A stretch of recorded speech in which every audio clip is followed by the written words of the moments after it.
Assalamu alaikum wa rahmatullahi wa barakatuh. This is Kome Fridaus, and today I'm welcoming you to my brother.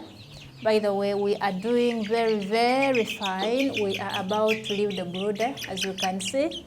Most of us actually we are fully feathered. We are 27 days today. And so that means we're about to leave the brooder, and of course I'll be sharing with you my entire experience when it comes to brooding, so stay tuned for that video. So for today, I'm actually here to share with you how I balance between fasting and poultry farming. If you're a poultry farmer like me, you know that taking care of chickens is a full-time job. But how do you handle feeding, cleaning, and farm management while fasting? So let me take you through my daily routine, especially from Suhoor.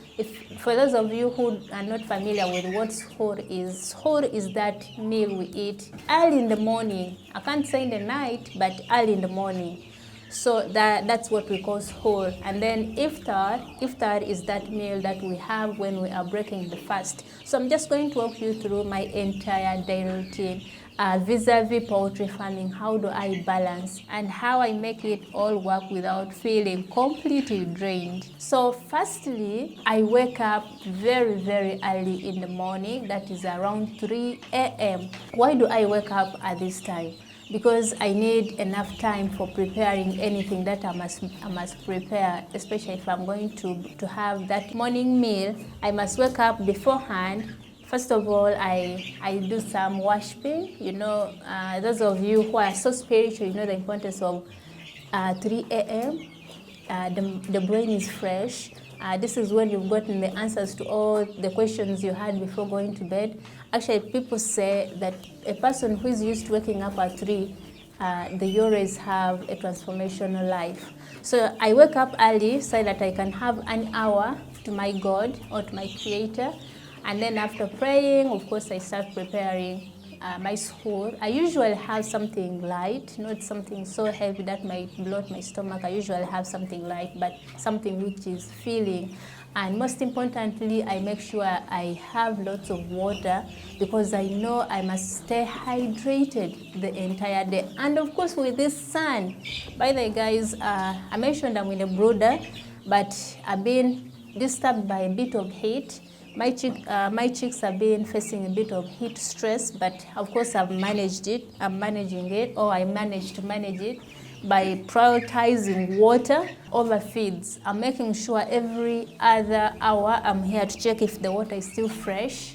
So I'm prioritizing so that the heat stress doesn't really stress out my chicks. And so you should also do that as well. The importance of Suhoor actually, for us the Muslims, if you eat Suhoor, you are rewarded because this is not an easy meal, but it's very important because whatever you put in the stomach, it's something which is going to carry you for the entire day. That's why you have some people having only breakfast and they don't need lunch. Right after Fajr, I take advantage of the cool morning hours to check on my birds.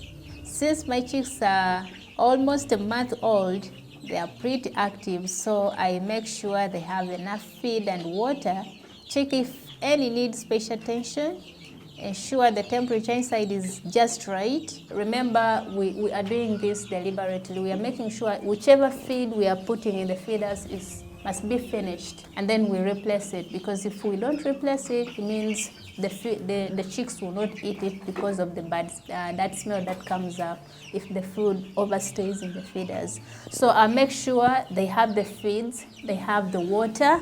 Of course, that's the time I'm going to use to clean the feeders. If I'm to put anything in there, maybe the herbs, the garlic, the ginger, or any vitamin, that's when I do that. I clean those feeders, disinfect them, and I make sure even the lighting. I talked about the temperature, the heat. These days, the temperature is okay, the ventilation is also fine. If I need to do some dusting, some cleaning, I take advantage of the morning hours. That's when I do that. So by 8, I'm done with my morning routine, both the religious side, but also on my poultry farm. And I'm like, oh, I'm good to go. I wait for, but also, these are major tasks. The ones I do in the morning, they are major tasks, because The challenge is going to come when it's between 9 and 2 p.m. This is when the hunger kicks in, and this is when you have to be smart with your energy. You don't have to focus on difficult tasks that will exhaust you a lot. I focus on light tasks like observing the birds' behavior, checking feed consumption, and updating my farm records. So by working smart, I save my energy for more important tasks later in the day, because between 9 a.m. and 2 p.m., that's when the hunger really gets tough and you feel really exhausted. And around this time, this is the time you are going to pray Duhur. So when you're about to pray Duhur, or when you're going to pray Duhur, of course after Duhur you may need rest. That's what I do usually. I go take a nap, maybe 1 hour after Duhur, and then I refresh. I fresh my mind, I get a bit of some energy back, and then I'll come back and check on the chickens again. If I need to do the refilling of the feeds, the water, and other things, because I will have refreshed from that nap. Before Iftar, I do one final farm check. This is the biggest time because the temperature is cooler and I still have some energy left. I make sure the birds are settled for the night so that after breaking my fast, I don't have to rush back to the farm. This is when I have to go help in the kitchen, because usually I start preparing. If I'm the one in charge, I prepare Iftar starting from 4 p.m. I got this from my mother, from 4. Actually, if let's say she's to peel, let's say matoke, she does the peeling, maybe before we could go for that nap. So we make sure before we go for the nap, everything we are going to prepare, if it's baking, chapati or anything, we leave it prepared before we go for the nap. So that when we wake up, that's why I think it's becoming easy for me to navigate. If I wake up from my nap, I know everything is in place. So if I'm from my farm, I just go right to the kitchen and start just putting on fire, because I will have prepared everything beforehand. After that, before I break the fast, I have 30 minutes to breaking the fast, I again come back and check, make sure everything is in place, everything is okay, because again, I'll need some extra time for myself, not for the chicken. So I don't have to worry. I don't have to panic. I'm breaking the fast and then I have to think about the chickens. No, I'll come at 6:30, check on them, see what is going on, if they need some fresh water, if they need some refilling, if I'm to close the windows, if it's getting too cold, I do that. And then I'm like, okay, I'll come back to you later. Finally, it's time for Iftar. Alhamdulillah, breaking the fast feels so rewarding after a long day on the farm. I usually start with dates and water before eating a proper meal later. Towards the breaking of the fasting is a prime hour where you have to supplicate, beseech your Creator, ask Him to accept your fast and everything like that.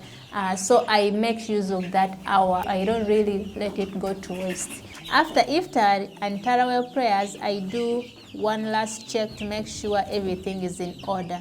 Then it's time to rest and prepare for another day of fasting and farming. In summary, that's how I manage to balance between poultry farming and fasting during Ramadan. It's all about time management and knowing when to rest. If you're a farmer fasting this Ramadan, I would love to hear how you manage your day tasks. Drop a comment below and don't forget to like, share and subscribe for more poultry farming tips.